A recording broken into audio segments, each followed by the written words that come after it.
तो जैसा कि हमने पिछले एपिसोड में देखा था, किन्ना ने अपर वर्ल्ड में जाने के बाद प्रिंसेस फैन जिनरू की जान बचाई थी, जिसके कारण फैन जिनरू उसे अपने सेक्ट में ले गई थी, जहां उसके फादर को भी किन्नान का ही इंतजार था। लेकिन वो किन्नान के बारे में वेंडा माउंटेन को बताने की जगह उसे खुद के सेक्ट का एल्डर ही बना देते हैं। जहां ये सब देखने के बाद किन्नान को ऐसा लग रहा था कि वो उसे अपना सन इन लॉ बनाना चाहते हैं, जिसके कारण उसके साथ साथ वहाँ पर एक और पर्सन आते हुए बोलता है, नहीं अब आगे। एपिसोड 117 की भी स्टार्टिंग वहीं से होती है, जहाँ वो दोनों एक साथ ही बोलते हैं नहीं। जहाँ उस पर्सन को देखते ही फैन हाउ बोलते हैं, फैन यू, ये आदमी हमारे फैमिली के मेहमान हैं, तो इस सबको यहीं पर रोक दो। जहाँ किन्नान पीछे से उन्हें वो टोकन देने की कोशिश कर रहा था, तभी फैन यू उन्हें ग्रीट करते हुए बोलता है, फैमिली लीडर, ये एक नकारा सा लोअर रेलम का पर्सन है, आखिर ये हमारे फैन फैमिली में ज्वाइन कैसे हो सकता है? इसे हमारे फैन फैमिली में ज्वाइन करवाने से हमारे फैन फैमिली की रिपुटेशन बहुत ही ज्यादा नीचे गिर जाएगी। फैमिली हेड को इस बारे में दोबारा सोचना चाहिए। जो सुनते ही किन्नान को भी गुस्सा आ जाता है और वो उसके सामने जाते हुए उससे बोलता है, अपर डोमेन हो या फिर लोअर डोमेन, वॉरियर वॉरियर होते हैं अपने ताकत के दम पे। अगर तुम इसे स्वीकार नहीं कर सकते तो तुम इसे आजमा कर देख सकते हो। जिसपे यू अपना वहाँ पे ऑरा रिलीज करते हुए बोलता है, अछूत हमेशा अछूत ही होते हैं और तुम हमारी बराबरी करना चाहते हो। जहाँ वो किन्नान पे अपनी पूरी ताकत लगाकर हमला कर रहा होता है, लेकिन किन्नान काफी आसानी से उसके सभी हमलों को डिफ्लेक्ट कर रहा होता है। लेकिन जिनरू वहाँ पर किन्नान की चिंता करते हुए उसके तरफ बढ़ ही रही होती है। उतने में उसके फादर वहाँ पर इशारा कर उसे रोक देते हैं, क्योंकि उन्हें पता होता है कि किन्नान इससे काफी आसानी से निपट लेगा। वहीं किन्नान ने स्माइल करते हुए ही काफी आसानी से हल्का सा धक्का देकर उसे काफी दूर पटक देता है। तभी किन्नान उन दोनों से बोलता है, तो अब बताओ कौन ऊपर है और कौन नीचे? इसके बावजूद यू किन्नान से बोलता है, तुम चलो फिर से आ जाओ। जिसपे फैन हान उसके सामने जाकर उसे डांटते हुए बोलते हैं, बस बहुत हुआ, क्या इतनी बेइज्जती काफी नहीं थी? जिसपे ना चाहते हुए भी वो दोनों को वहाँ से जाना पड़ता है। वहीं फैन यू किन्नान से जाते हुए बोल रहा होता है, तुम बस मेरा इंतजार करो। जिन दोनों के जाते ही फैन हान किन्नान से बोलते हैं, मेरे नन्हे मित्र वो थोड़े उतावले हो गए थे, तो इस गलती के तौर पे मैंने एक निर्णय लिया है, मैं तुम्हें और जिनरू को इस तीसरे चैंपियन सिलेक्शन में इंट्रोड्यूस करूंगा। जो सुनते ही किन्नान फिर से कंफ्यूज होते हुए बोलता है, थर्ड सिलेक्शन कंपटीशन। जिसपे जिनरू आते हुए किन्नान को बताती है, इस एंशिएंट रॉयल फैमिली के अंदर 3 मिलिट्री कैंप आते हैं, जो कि है white tiger camp, Phoenix camp और जुआनू कैंप। जो भी जीनियस इसके अंदर सिलेक्ट होते हैं वो कल्टीवेशन में जरूर से हायर लेवल तक पहुंचते हैं। जिसपे फैनहान भी किन्नान के कंधे पे हाथ रखकर उसे बढ़ावा देते हुए बोलते हैं, मेरे नन्हे मित्र किन्नान, तुम्हें इस मौके का फायदा जरूर से उठाना चाहिए। जिसपे हम जिनरू की आंखों को देखते हैं और वो उनके हाथ को किन्नान के कंधे से छटकते हुए बोलती है, आखिर आपकी ये प्रोत्साहन चाहिए किसको? जब तक कि ये मास्टर है तो उन्हें इसमें जुड़ना कोई बड़ी बात नहीं है। और वो किन्नान को वहाँ से ले जाते हुए ही बोल रही होती है, तुम चुपचाप मेरे साथ चलो, मैं तुम्हें उन बच्चों से मिलवाती हूँ। और उन दोनों को यहाँ से इस तरह जाते हुए देख फैनहान अपने मन में बोलते हैं, मुझे कैसे भी कर इस बच्चे को यहाँ पर कुछ दिनों तक रोकना है, जब तक कि एंसेस्टर उस फॉरवर्डन एरिया से वापस नहीं लौट आते। तुम्हारे पास जो भी रहस्य है किन्नान, वो हमारी फैन फैमिली की है। और वो वहाँ जिनरू की चिंता करते हुए बोलते हैं, मुझे माफ करना बच्ची, अगर ये आदमी प्यार से हमारी बातों को नहीं मानता है तो हमें कठोर होने पे अपने पिता को दोषी मत देना। आखिर ये सब भी तो हमारी बर्निंग स्काई एंशिएंट किंगडम के लिए ही है। और उनके इस इविल प्लान और इविल स्माइल के साथ हमारा सीन शिफ्ट होकर फिर से जिनरू और किन्नान के ऊपर जाता है, जहाँ किन्नान उस रिंग को देखते हुए जिनरू से बोलता है, तुम्हारे डैड सच में काफी विनम्र है। और वो कितना विनम्र है ये सब बातें तो हम सभी को अच्छी तरह पता है। लेकिन किन्नान वहाँ उससे बोल रहा होता है, मैं इसके लिए जितना भी शुक्रिया अदा करूँ वो कम है, इसके अंदर कम से कम 302 स्पिरिचुअल स्टोन होंगे। और वो जिनरू के पास जाते हुए बोलता है, जिनरू आखिर क्या गलत है? जहाँ जिनरू शर्माते हुए बोलती है, नहीं तुम्हारा बहुत बहुत शुक्रिया, इसका मतलब है कि मेरी फादर के नजरों में मेरा जीवन बहुत ही बहुमूल्य है। खैर इन सब बातों को छोड़ो, वो देखो सामने की तरफ चलो। और वो वहाँ पर उसी तरह सामने की तरफ चल जाती है, जहाँ किन्नान जैसे उस जगह पर पहुँचता है वहाँ पे एक बहुत ही बड़ा सा स्पिरिचुअल स्टोन होता है। लेकिन वहाँ पर काफी सारे डिसाइपल के साथ फैन यू और फैन जियाओ भी होते हैं, जिसे वहाँ देखकर जिनरू चौंकते हुए बोलती है, फैन जियाओ आखिर तुम भी यहाँ पर क्या कर रहे हो? जिसपे जियाओ बोलता है, क्यों मैं यहाँ पर नहीं आ सकता हूँ, मेरे भाई यू मुझे यहाँ पर लेकर आए हैं। जिसपे जिनरू वहाँ पर जैसी अपनी मुठिया खींचती है, वो डर के फैन यू के पीछे छुपते हुए बोलता है, ये तो लोअर डोमेन से है ना, मेरे भाई यू के पास भी एक रास्ता है तुम्हें गायब करने का। जिसपे यू भी किन्नान को घूर के देखता है, लेकिन तभी उसकी नजर उसकी पहनी हुई रिंग पे जाती है। वो चौंक के गुस्सा होते हुए उस पे इल्जाम लगाते हुए बोलता है, तुम इस डोमेन में एक चोर हो, आखिर तुमने इस रिंग को कहाँ से चुराया? जिसपे जिनरू गुस्सा होते हुए बोलती है, फैन यू ये रिंग मेरे फादर की तरफ से एक थैंक यू गिफ्ट है, जो कि उन्होंने खुद से मास्टर को दिया है। अच्छा होगा कि तुम दूसरों को बहकाने के लिए ऐसी चीजों का प्रयोग ना करो। जिसपे फैन यू जिनरू से बोलता है, जिनरू तुम्हें तो पता है ना आखिर ये रिंग क्या रिप्रेजेंट करता है? क्या मैं इस लोअर डोमेन के अछूत से अच्छा नहीं हूँ क्या? जिसपे जिन्नू गुस्से में वहाँ पर अपने मार्शल वेपन निकालते हुए बोलती है, फैन यू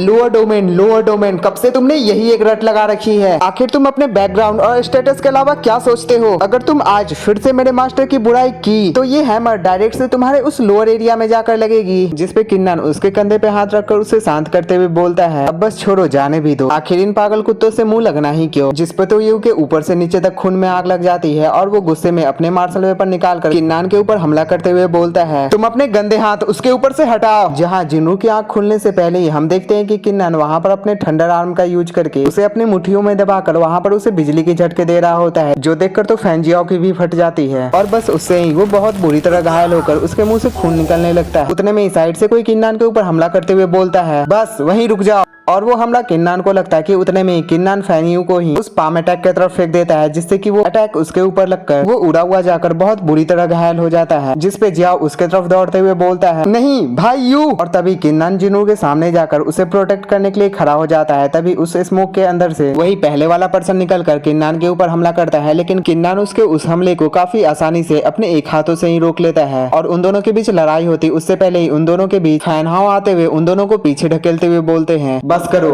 कि तभी वो पर्सन फैन हाओ से बोलता है, लेकिन फैमिली लीडर ये तो वही। जिसपे फैन हाओ उसे रोकते हुए बोलते हैं, फैन जियान ये हमारे फैन फैमिली के ऑनरेबल एल्डर है, तो एक दूसरे से लड़ाइयाँ मत करो। जिसपे जियान अभी बोलने की कोशिश कर रहा होता है, लेकिन फैमिली हेड इसके बावजूद वो उसे इग्नोर करते हुए बोलते हैं, एल्डर किन जिनरू वो केव बस खुलने ही वाली है, तो तुम दोनों वहाँ जाकर उसकी तैयारी करो, यहाँ का सब चीज तुम मुझ पर छोड़ दो। और वो दोनों इशारा करके वहाँ से जैसे ही जाते हैं वैसे ही पीछे से फैन जियान बोलता है, फैन हाओ यही किन्नान है, यही वो किन्नान है जो कि वेंडा माउंटेन को चाहिए। जिसपे फैन हाओ बोलते हैं, फैन जियान इस बारे में सिर्फ तुम्हें और मुझे पता है और मैं नहीं चाहता कि किसी तीसरे को इसके बारे में पता चले, और तुम मुझे ये सोचने पे मजबूर मत कर दो कि तुम हमारे फैन फैमिली को धोखा देने वाले हो। जो सुनते ही जियान उनसे बोलता है, लेकिन इस आदमी को आप और भी ताकतवर क्यों बना रहे हैं? आप कहीं ऐसा तो नहीं सोचते कि आप इसे फैन फैमिली में रखकर इसे खा सकते हो, और खाने से इनका मतलब वही प्रयोग करना है। जिसपे फैन हाओ मुस्कुराते हुए बोलते हैं, तुम्हें इस बारे में बताने की तो जरूरत है ही नहीं कि हमारे एंसेस्टर कितने ज्यादा ताकतवर है। मैं एक कदम पीछे हटकर इसके ऊपर इतनी दयालुता इसलिए दिखा रहा हूँ कि हो सकता है कहीं भविष्य में जाकर ये सच में मेरा सन इन लॉ बने, जो कि उस ड्रैगन की सवारी करेगा, जो कि उन अनंत आसमान को छू सकता है। तो आखिर मैं क्यों ही इतने छोटे कारण की वजह से मैं इसे उस वेंडा माउंटेन को सौंप दूं। और बस इसी के साथ ये एपिसोड यहीं पे समाप्त हो जाती है। नेक्स्ट एपिसोड की भी स्टार्टिंग वहीं से होती है, जहाँ फैन जियान बोलते हैं, तो आपको क्या लगता है आप उसे ताकतवर बनने दोगे तो वो आपकी सभी बातें मानेगा? जिसपे फैन हान बोलते हैं, तुम भूलो मत कि तुम भी हमारे एक फैन फैमिली का हिस्सा हो सकता है कि भविष्य में जाकर ये हमारा दामाद बने, जो कि उन ड्रैगन्स का सवारी करके उन आसमान की ऊंचाइयों को छुएगा। तो आखिर मैं क्यों ही इसे उस वेंडा माउंटेन को सौंपूं, जबकि उसकी जगह हमारी फैन फैमिली आसमान की ऊंचाइयों को छू सकती है। उसके बाद हमारा सीन शिफ्ट होकर फैंजिया और फैनियू के ऊपर जाता है। तभी फैंजियान उनके पास जाते हुए फैनियू को हील कर देते हैं। उसके बाद वहाँ से उसे एक टोकन देकर जाते हुए बोलते हैं, तुम्हें तो अच्छे से पता है ना कि इसका प्रयोग कैसे किया जाता है, बस याद रखना कि तुम जिंदा वापस लौट कर आना। उसके बाद फिर से हमारा सीन शिफ्ट होकर उस बड़े से स्प्रिट स्टोन के नीचे वाले अरीना के ऊपर जाता है, जहाँ फैन हान सभी को बता रहे होते हैं, BU1 हेवन केव के अंदर लड़ना सख्त मना है। अगर वहाँ के स्प्रिट को गुस्सा आया तो उसकी सजा कम जाएगी, जो कि तुम्हें पूरे तियानफू कंट्री का दुश्मन बनाने के लिए काफी होगा। तो ध्यान रखना कि उस स्प्रिट को गुस्सा ना आए। जहाँ पर हम फैनियू के एक इविल से स्माइल को देखते हैं। उसके बाद फैन हान वहाँ पे अपने किसी हैंड साइन बनाकर वहाँ पर एक फॉर्मेशन बनाते हुए उन सभी को वहाँ से टेलीपोर्ट कर उस केव के अंदर भेजने लगते हैं, जहाँ पर फैनजियान के हाथों में एक तालिस्मान को जलते हुए देखते हैं। तभी उन सभी को जल्दी से वहाँ से टेलीपोर्ट करने के बाद फैन हान गुस्से में जैसे पीछे घूमकर उन्हें देखते हैं, फैनजियान डर के उस तालिस्मान को अपने पीछे छुपाने लगते हैं, लेकिन इसके बावजूद फैन हान उनके ऊपर एक जोरदार हमला करते हुए उस तालिस्मान को नष्ट कर देते हैं और उनके बस उस मामूली से हमले से ही वो काफी बुरी तरह घायल होकर पीछे जाकर गिरते हैं। और फैन हान उनके तरफ गुस्से में बढ़ते हुए बोलते हैं, फैनजियान आखिर तुम बार बार भूल क्यों जाते हो कि तुम फैन फैमिली से हो, ना कि उस वेंडा माउंटेन से। जिसपे फैनजियान घायल होने के बावजूद हंसते हुए बोलते हैं,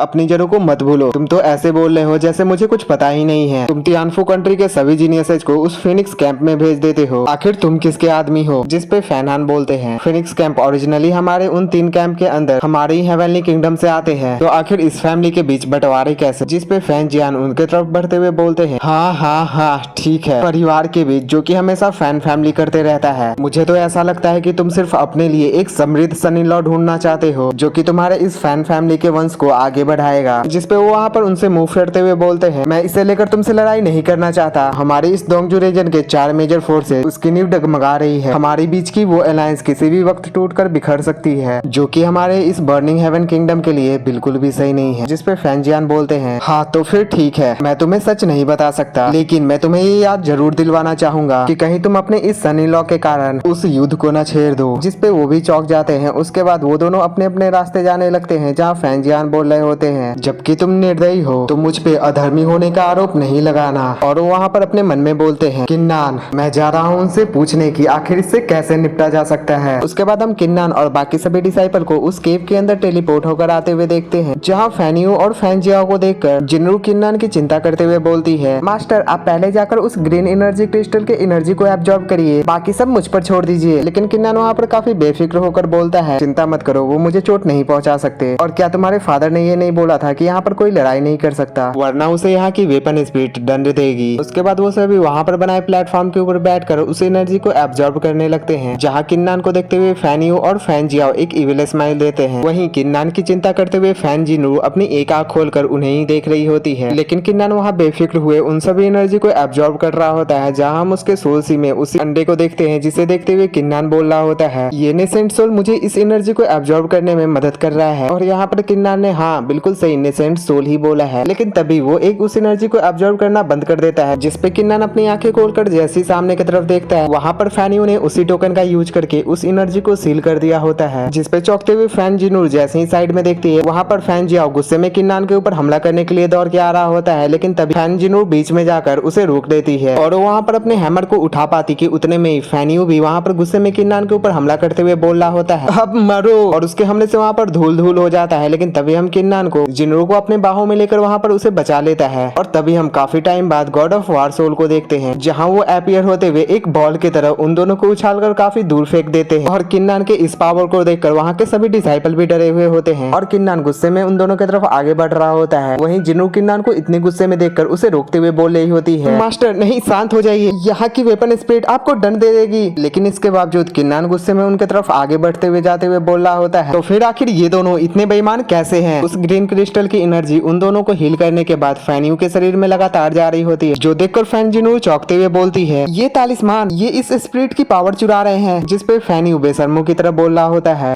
इस तरह मत बोलो, मैंने तो लॉर्ड ईलिंग से बस कुछ छोटी सी चीजों के बदले इन शक्तियों को उधार मांगा था। तुम बस मेरा इंतजार करो जब तक कि मैं यहाँ के कचरे को साफ नहीं कर देता। जिसके बाद तियानफू कंट्री में फिर से पहले की तरह शांति और अमन छा जाएगी। यहाँ के बस उन छोटी मछलियाँ अपनी शक्तियाँ मुझे उधार देने में बिल्कुल भी नहीं हिचकिचाएगी, क्यों है ना? जिस पे वहाँ के सभी डिसाइपल डर के घबराते हुए बोलते हैं, तो फिर ठीक है, मैं ये ज्यादा नहीं ले रहा हूँ, बाकी तो ये लोअर डोमेन का कचरा। जिस पे फैंजिनूर गुस्सा होते हुए बोलती है, फैनियो। जिस पे फैनियो उसे भी डांटते हुए बोलता है, चुप हो जाओ, हम बचपन के प्यार के साथ बड़े हुए हैं, मुझे चुप रहने पे मजबूर मत करो। जहाँ जिनरू आगे की तरफ बढ़ ही रही होती है कि किन्नान उसे रोकते हुए आगे की तरफ बढ़ने लगता है, जो देखकर फैनियो वहाँ पर अपने मार्शल वेपन निकालते हुए बोलता है, तुम सोचते हो तुम लंबा जीने वाले हो। जिस पे किन्नान भी फुल स्वैग में वहाँ पर अपने एक स्वॉर्ड निकालकर आगे बढ़ते हुए बोलता है, अगर तुम पास नहीं आओगे तो आखिर मैं तुम्हें पीटूंगा कैसे? जिस पे फैनियो भी हंसते हुए बोलता है, तो फिर ठीक है, मैं तुम्हारे पास आता हूँ। उसके बाद वो दोनों अपने अपने वेपन से एक दूसरे के ऊपर हमला करने लगते हैं, लेकिन वहाँ किन्नान काफी पीछे ढकला हुआ जाकर नीचे की तरफ गिरता है, जो देखकर फैनियो वहाँ पर जोर जोर से हंसते हुए किन्नान के ऊपर लगातार हमला करने लगता है। जहाँ किन्नान अपने स्वॉर्ड से उसके सभी अटैक को ब्लॉक करे जा रहा था, लेकिन इस बार किन्नान थोड़ा सा पीछे घसक जाता है। जिस पे फैनियो उसके ऊपर लगातार हमला करते हुए बोल रहा होता है, तो अब तुमने साफ साफ देखा, एक लोअर डोमेन का आदमी सिर्फ हमारे पाँव के नीचे ही होता है, हमारी गंदगी फेंकने की जगह पर। जो सुनते ही किन्नान को फिर से गुस्सा आने लगता है, तभी उसके सोल का वो अंडा फिर से एक्टिवेट होकर फैनियो की बॉडी से ही वो एनर्जी एब्जॉर्ब करने लगता है, जो देखकर फैनियो डरते हुए बोलता है, तुम आखिर ये